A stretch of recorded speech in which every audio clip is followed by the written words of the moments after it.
What's lead generation? And what tools can help you find more clients? When you're just starting off, don't worry too much about automating your lead acquisition, because a lot of people will tell you you need to automate that and you need to keep your flow of leads coming in. Yes, that's true, but when you're starting, you don't need a lot of clients. You just need a few clients. So you'll be wasting your time on learning lead generation.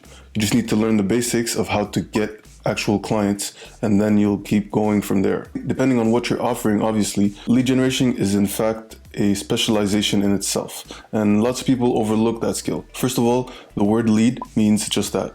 It's the process of leading yourself to a potential sale. Basically, it means a potential client. And the word generation means making more of these leads, hence the word generate. So lead generation is finding techniques, tools, different ways of getting in touch with new potential clients. Generating these leads is a tough job, and not only that, it's required in pretty much any business. Acquiring the skill means any business could use your services, and if you have a business, then you need the lead generation strategy as well, even if it's just meeting with local people. Now, I want to cover 3 different types of strategies that you can use for generating leads. I'm not going to show you exactly what to do with the email and everything. I'm going to talk about the overall strategy, and from there you'll know where to go. First off is local strategy. This is mostly how I meet my clients, and every time I go to a restaurant, for example, or a supermarket, a flower shop, whatever it is, always be on the lookout for potential opportunities.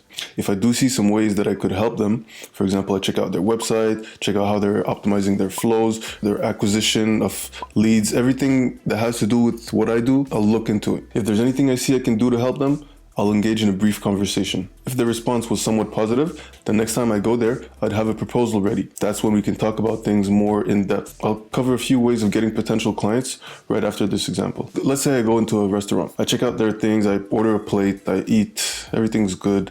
I check out their website. I see they're missing a few key tools that would be good for their advancement. So for example, they don't have those call buttons, they don't have nice call to actions, they don't have Google Analytics installed. There's a lot of things that are missing. Okay, now what do? I note all these things down. Next time I go home, I make a little list of all the things I've seen. And then next time I go there, I can offer them a proposal with those little things that I've seen. Now that's just an entry proposal. I'm not proposing the actual thing I'm going to sell them. It's just to, let's say, reel them in, get them interested, not over jam them with a lot of things and say, yeah, I can give you the world. And because I'm not trying to give them the world. I'm trying to give them what they need, as in, I've seen what you're missing on your site and I see that you have opportunities that are missed. I can help you with that. And that's that. Next is inbound marketing.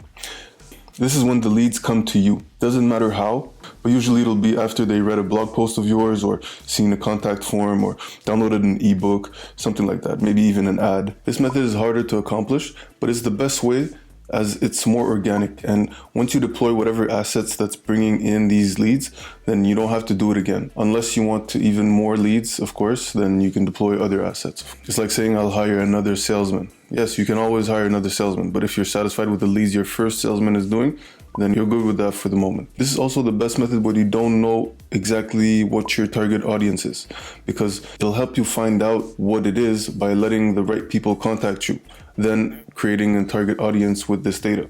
So first you put out these ads, people will contact you, then once they contact you, you have some information that you can use to make another ad that's more precise. Next, we'll be talking about outbound marketing. This is where you reach out to the leads by email, phone, in person, wherever you go, you find the leads doing outbound lead generation. With this method, it's best to know your target audience already, because if you don't, you'll just be contacting random people, wasting a lot of time and giving a bad reputation to your company as an annoying spammer. You don't want that. You want to know who you're targeting and you want to be almost sure that they'll be interested. Doesn't mean that they're interested that they'll take it, but at least interested. Now, there's a really popular method, which is the LinkedIn method, and people use scrapers to take a bunch of emails and then contact them, or they just do it manually by looking at different profiles. It's a type of cold outreach, which means you don't know exactly who you're contacting, but since there's an opportunity that we could help them, then we'll try to contact them by offering our services. Next, I want to talk about a really cool method that I love to use. It's called the what you're missing technique. Well, I called it like that.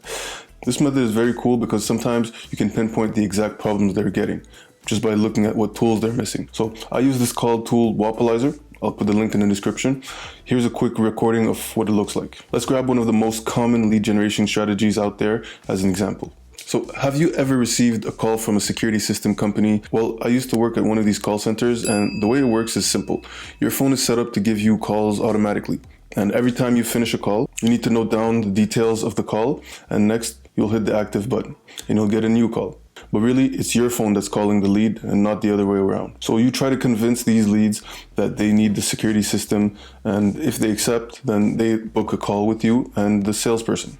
Well, not with you, but actually with them and the salesperson. As soon as a lead has paid out some money to the company, then they no longer are a lead. They're actually a client or a customer. Now I've got a free template for you guys. It's the discovery call template, and you can check it out in my Notion workspace number 3 video, which is a free discovery call template that you can use when you find leads and ask them a bunch of questions to know them better and give them a more personalized and a better service. So check that out in the link. And there's also the Notion number 4 video, which I share a proposal template, which you can use to propose to clients, and you can put your prices for everything you have there. And there's examples already filled up, but you can just delete everything and start from scratch. But at least you'll have the framework. And this is very helpful for structuring your prices and giving relative prices to your clients. You can download the whole workspace if you want to. It's available in every one of those Notion videos, but if you want the template only, you can also download it from there. So I hope you guys like this video. This was the lead generation number 7 for digital marketing mini series, and we'll be catching you soon. Take care, guys. Like and subscribe if you did like the video.